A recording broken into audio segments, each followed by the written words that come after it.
Shut up and sit down. Hi guys, it's Andy from Bigmeks Workshop and Painting Studio, and I'm painting Theoden from the Battle of Pelennor Field Service. This is a great figure. Apologies I didn't get a quick view of the unpainted model initially. I did forget that one. But I've not done much in the way of horse flesh, but I am starting off on that. I found a couple of tutorials on YouTube, and I'm following some of them to give me ideas on how to get a better, more natural take on horse flesh. So as I'm painting Theoden to a classic style, I've started off with a grey because he's going to be on a white horse, but with my own little twist to these things. So grey was a Mechanicum standard, and now I'm starting to add some Administratum grey into it, just to line it up. And what I'm doing, I'm going to do sort of a filtered, feathered highlight, and this is going to filter the colour up to the colour where I'm going for, which is going to be sort of a kind of a grey-white colour. And I'm going to the reason why I use a feathered highlight is because obviously it's flesh, not a hard solid object. So you want the highlights to be a bit more to move a little bit more. So a little bit more Administratum grey. This is probably about 2/3 Administratum now. These are all thin coats, but I'm using quite strong pigments on the earlier stages because I'm going to start toning them down again as well. So as you can see, I'm just still using the same motions, keeping them highlights even and feathered, but going overlapping the older highlights to get some of a nicer colour in there. So it's getting that nice colour transition. So I've added this is pretty much pure Administratum grey now. It's incredibly thin. And I'm going to use this to tone the sharper, the more coarse highlights together, and it's just going to blend them down. So I'm going to get a sort of a white colour, what I'm looking for, without taking too much of a depth away from the grey. So now I'm using GW's CELESTRA grey, and this is again doing exactly the same thing, but it's going to start taking the model to more of a white colour now.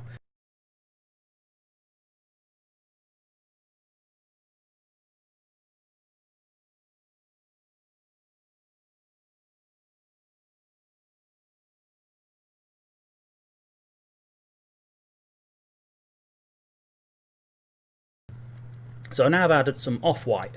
You could use any kind of white colour here. It's just I like to use off-white because it's not quite that sharp white colour. But a traditional white going into the CELESTRA grey will work just fine.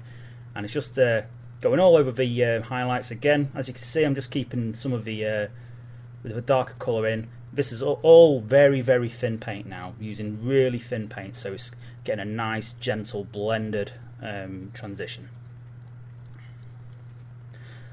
So this is pretty much white at this point, or in my case off-white. I do tend to only use off-whites rather than pure whites, wherever possible. I tend to find it looks a little bit better. It gives you a little bit more movement with the colours as well.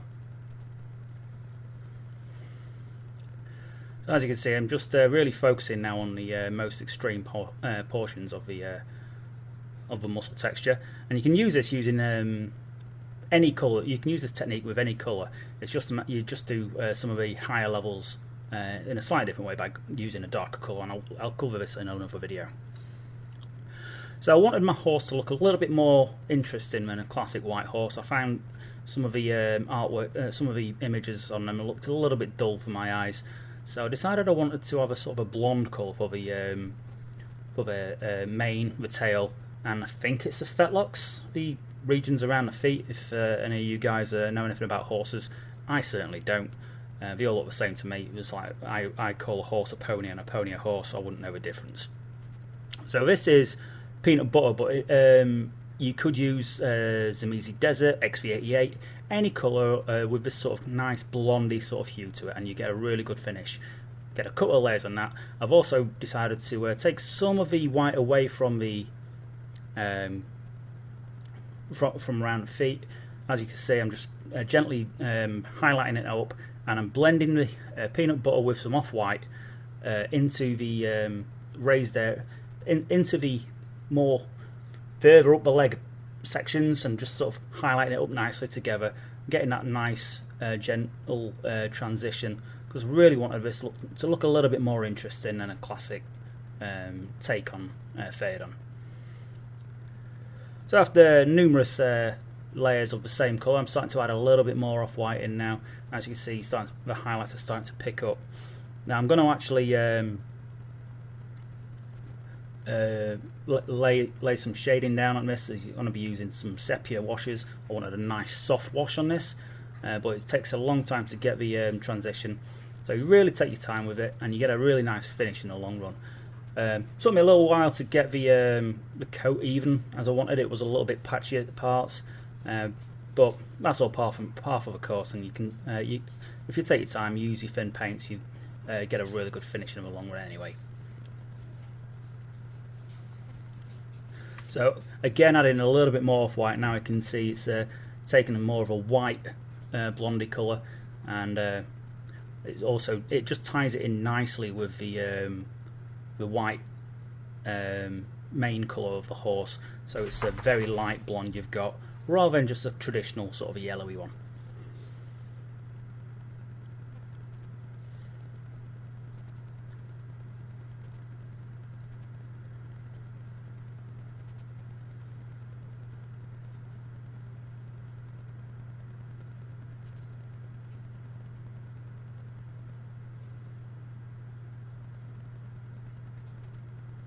So noticing it was a little bit patchy, as I said, I'm putting some sepia in there just to add some depth into the colours.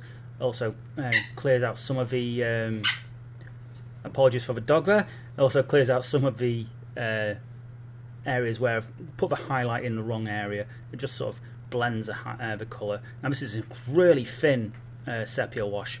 I can't really exaggerate how thin it is. It took several layers to get this wash right, and also to get the to get the depth of colour I wanted where I wanted it.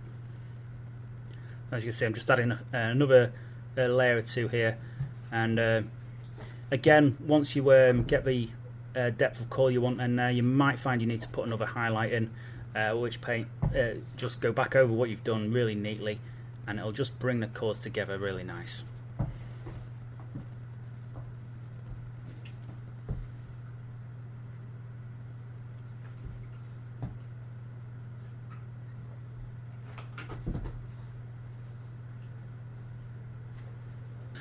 Onto the armour, and this is Tindalos Red, another scale 75 paint. It's actually very similar to on colour of Corn Red, and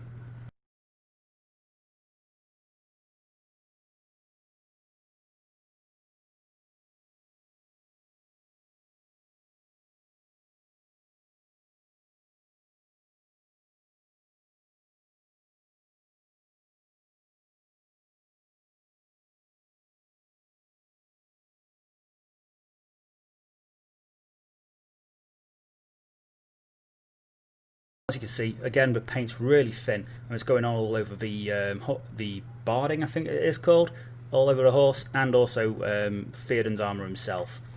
The reins and the leather work is going to be done in black leather, which is a kind of a purpley brown, real nice rich colour. Gets you a really good start point, but be careful when using it next to reds, because it just seems to bleed into each other, so you really need to work on the highlights to get the highlights looking right.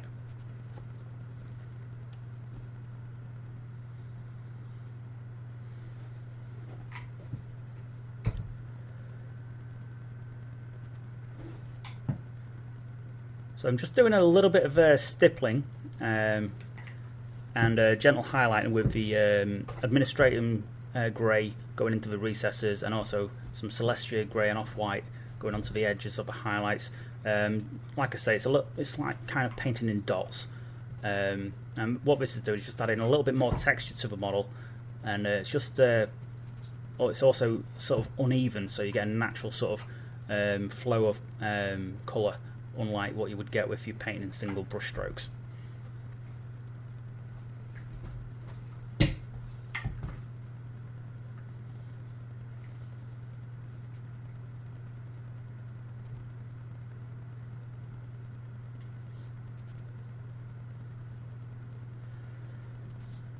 So onto the nose of the horse, and I've decided I want to paint this more of it's like a flesh colour, as if it's which you sometimes see of the nose of certain horses. So start off with Resurrection Flesh. This is something like Cadian flesh tone, Cadian flesh, maybe a little bit pinker than that. Somewhere that sort of region anyway. It worked equally well. I've got really thin layers of this going around the nose, and it's also going to be used on Theoden as well, using for his flesh as well. So I'm painting the Theoden's flesh in much the same way as the horse nose, and this is using RIEKLAND flesh shade. Which anyone who paints flesh will say it just does the job lovely. But again, you need to make sure you have it nice and thin. As you noticed, I've also painted the inside of the ears of the horse the same colour. It's just an extra bit of detail that you can add in. Just really makes a nice little effect. So once the flesh shade's gone in, it's Harvester Flesh, which again somewhat similar to Cadian, just mixed with a little bit of white. Maybe Ungor flesh would work for it as well, and this is just going on as almost a secondary base colour. I'm leaving some of the RIEKLAND and some of the Resurrection Flesh showing, but this is pretty much going to cover the entirety of the feature.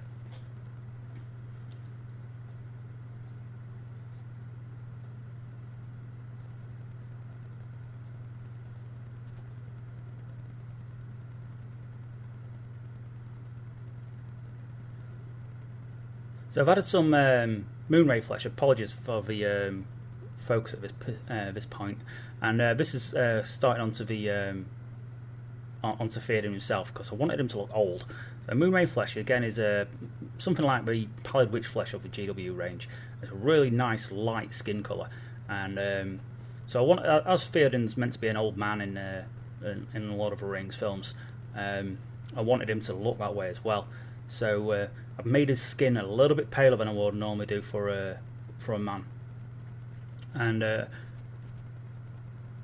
I'm doing a little bit of point highlighting, as you can see, just with the real sharp brush, just right on the absolute extremities of the around the nose, around its lips as well on the horse.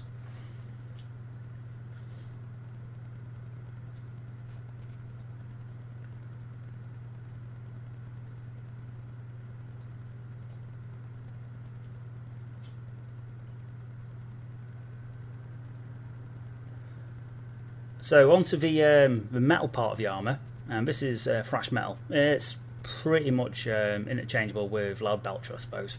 Any nice dark metal works just as well for this, and you're going to get a really nice depth of colour onto the all over the any of the silverware you want. Do exactly the same on the sword as well. I'm using the same colour for the base of the sword. Any of the silvers are pretty much based in thrash metal at this point. And obviously you can't paint chainmail or any kind of mail armour without hitting null and oil. So null and oil going all over all the metals, all the silver work anyway, and it's getting a good solid wash just to really add that detail in. You're going to get as you know, you're going to get a really nice effect out of it. No, it's just absolute magic.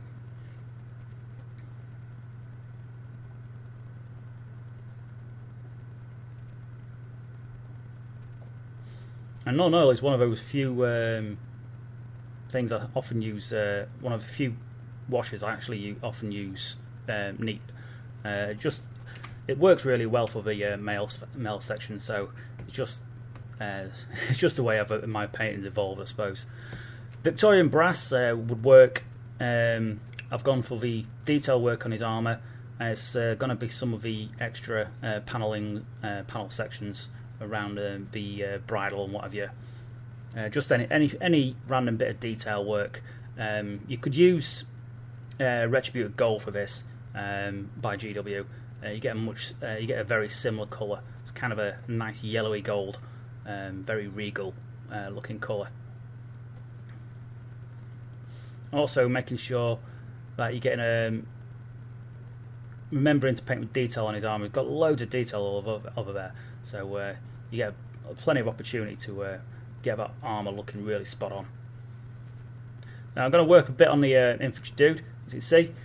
I've added a bit of detail work onto the mail as well, and just done exactly the same thing as what I've done with the gold trim. I've added some grey. I really like grey into the flesh colours, and it's just it's going to take some of that youthful vigour away from the flesh tone, and you're going to get that much lighter colour, and you're going to get it's going to allow the detail to really show off, and you get a nice old, aged, worn sort of look from it.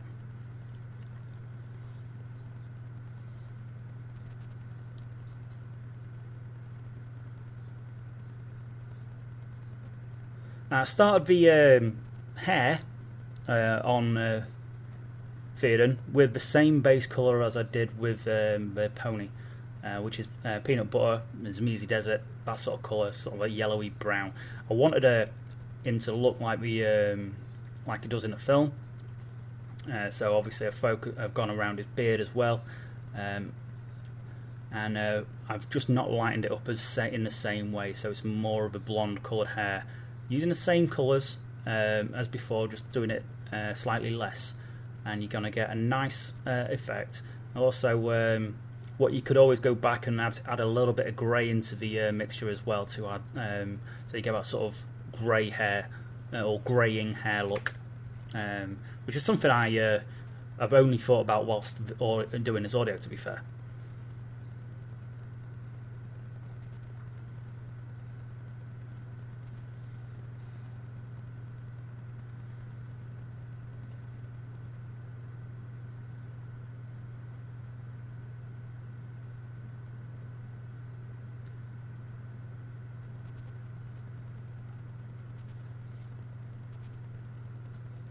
So I'm going to start highlighting the leathers now, and this is brown leather goes straight over that black leather, and what that's going to do is just really brighten those straps up. And you can do this in multiple different ways. I often use these colours for my general leather work, but I wanted I've done this in a slightly different way, so you're going to get a subtly different effect. Now I'm just making sure I'm getting all the leather strapping done in that same colour, and we're going to start adding some more highlights to it now. So I've added some orange leather to the brown leather, and again doing exactly the same thing, just leaving a little bit of the darker colours showing through, as always using really thin down paint, so you get a nice thin controlled colour, and you're just highlighting wherever it would look natural to you. But just remember to leave just tiny amounts of a darker colour showing through, so you get that transitional, so you do get some of the darker colour, so you get that nice natural shading. So this is pretty much pure orange leather now. I'm starting to use a feathered technique, just keeping it towards the edges of, like on the scabbard, and just leaving, just touching the edges of any of the leather work. So I want this to be the sort of the natural colour of where it would be at now.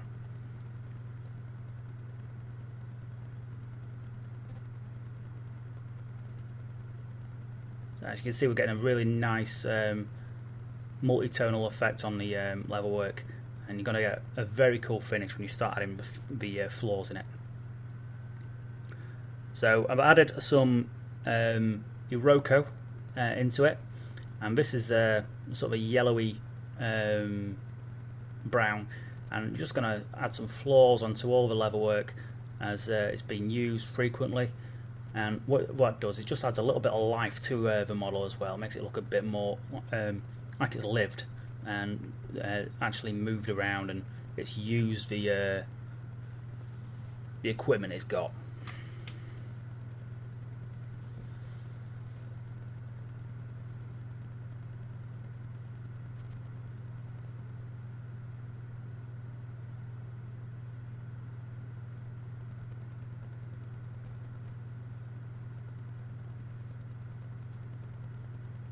And this is now pretty much pure Iroko, and I'm just doing much the same again, only touching areas what have already been touched with the orange mixture, and I'm trying to keep it quite sparse. You don't want too much of the brightest colour, as you could spoil the effect, but if you just get it on the natural areas, and you get a really nice feel for the you can sort of get a feel for how and where the extra highlight needs to be.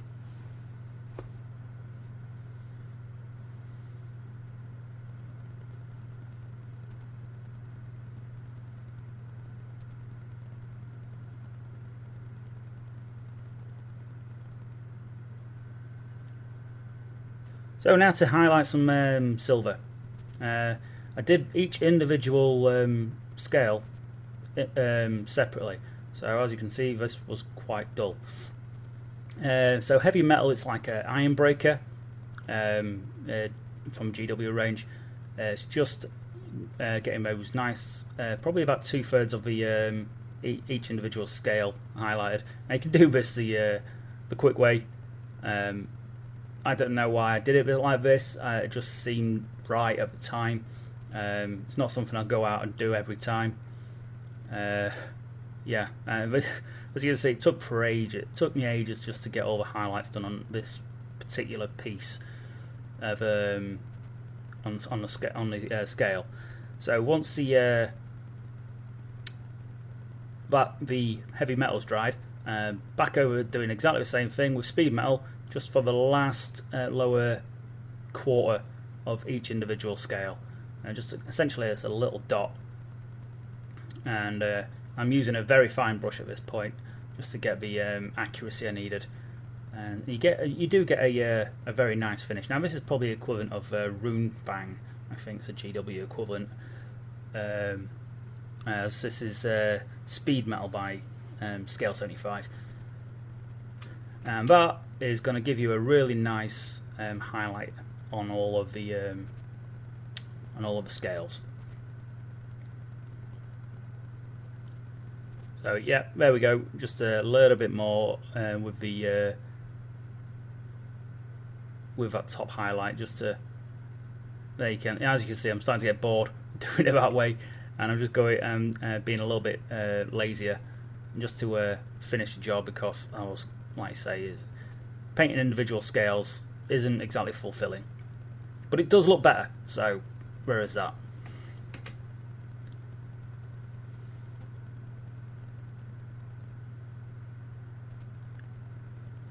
I've gone back over with Northern Oil to cover any mistakes. Also gives me an opportunity to shade some of the bronzed areas as well, just to make it look a bit more natural. And also, like I say, adding the extra Northern Oil wash in there just is always a good move. It just it emphasises the recesses more.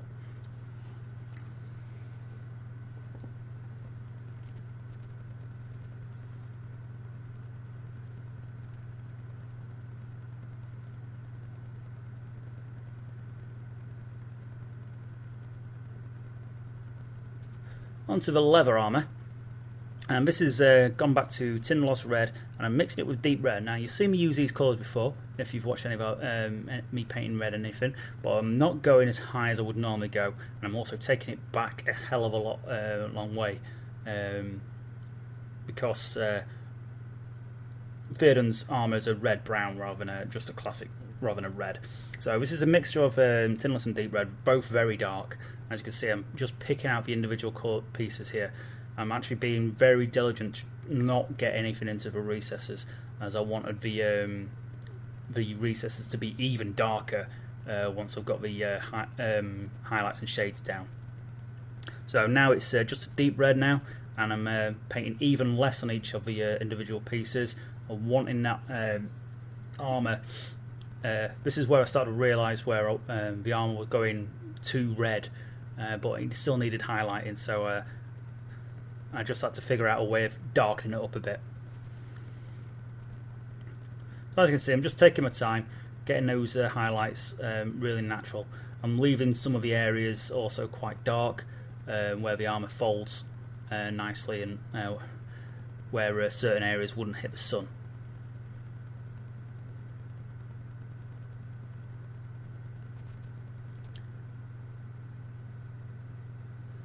So much the same thing with blood red now. As you can see, I'm just being a bit more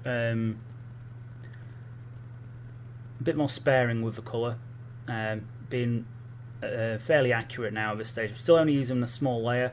I'm not gone down to the Winsor Newton yet, but as you can see, I'm just taking my time now with the highlight, getting it exactly where I want them to be.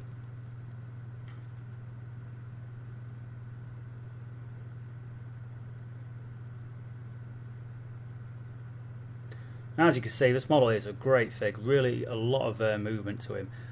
So I really enjoyed painting him, and anybody who gets an opportunity should take it because he's a great model. I've added some. I'm using Antares red, and I'm just as you can see, I'm starting a little bit higher up now.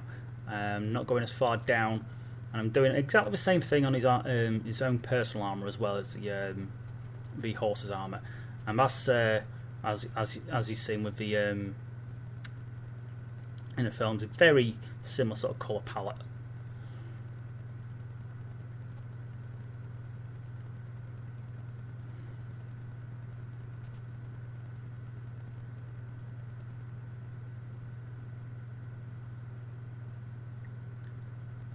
And for the last highlight on the armour, this is ALDEBRAN red. I'm not going up as far as I would do normally with Mars. ALDEBRAN red, just for the final edge highlights. The last two colours are essentially just edge highlights for the model, and this is just to really pick out those nice spot points, just to really emphasise the brightness of the colour.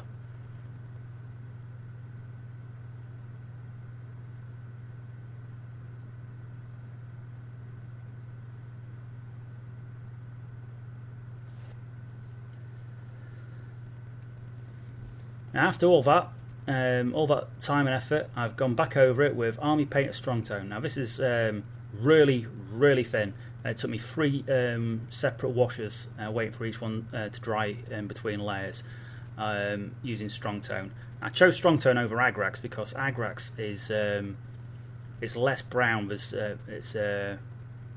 more. I don't know. There's a little bit less. There's more colour to it. I wanted a natural brown. So after 3 layers of this wash over all of the red, I finally got exactly what I wanted.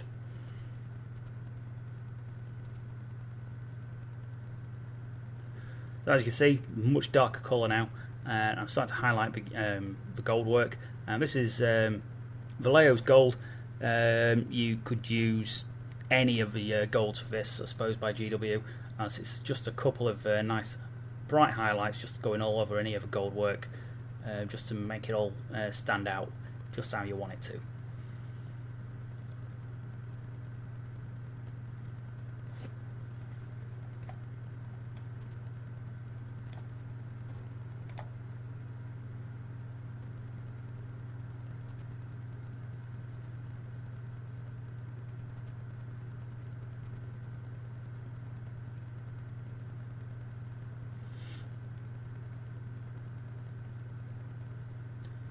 So after that one, it's Vallejo's Bright Brass, and at this point you can always add a quick Agrax wash all over the golds as well, just to clear up any errors in your painting. Because let's face it, we all make them. I make more than most, I should imagine. And yeah, you're just using the Bright Brass just to brighten up those those golds just a little bit, just to make them have that extra little bit of shine across all of the model.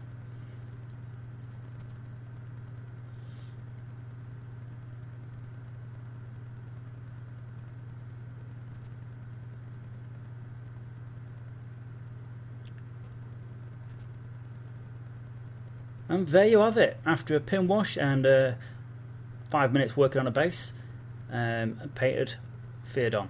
Now the pin wash was always done in black, and the shield was done in much the same way as before. There's any of the other colours, just using Caliban green for his shield, for the base shield. And there you have it. That is Theoden. A lovely model. Thoroughly enjoyed painting this guy. A lot of movement on it as well, and yeah, totally worth taking the opportunity to paint him. So as always, I've got some thank yous to make, so huge thank yous to you guys for watching this video. Without you guys watching it, there'd be absolutely no point us doing them. So thank you guys for taking the time out your day to watch our videos. Also, massive thanks to our Patreons. If you'd be interested in joining our Patreon program, the link's in the description. Early access to videos and a bunch of other freebies as well.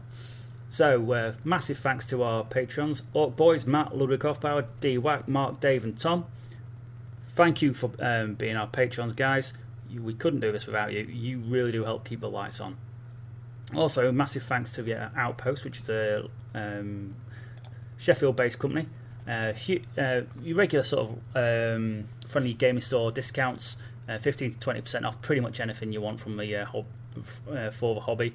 Also, if you go through our affiliate link in the description below, we also get 5% store credit for at no cost to you guys. So it really does help us get any of the models we need to make these videos a bit cheaper. So thank you for watching, guys, and we'll catch you in the next one. Ta-ra.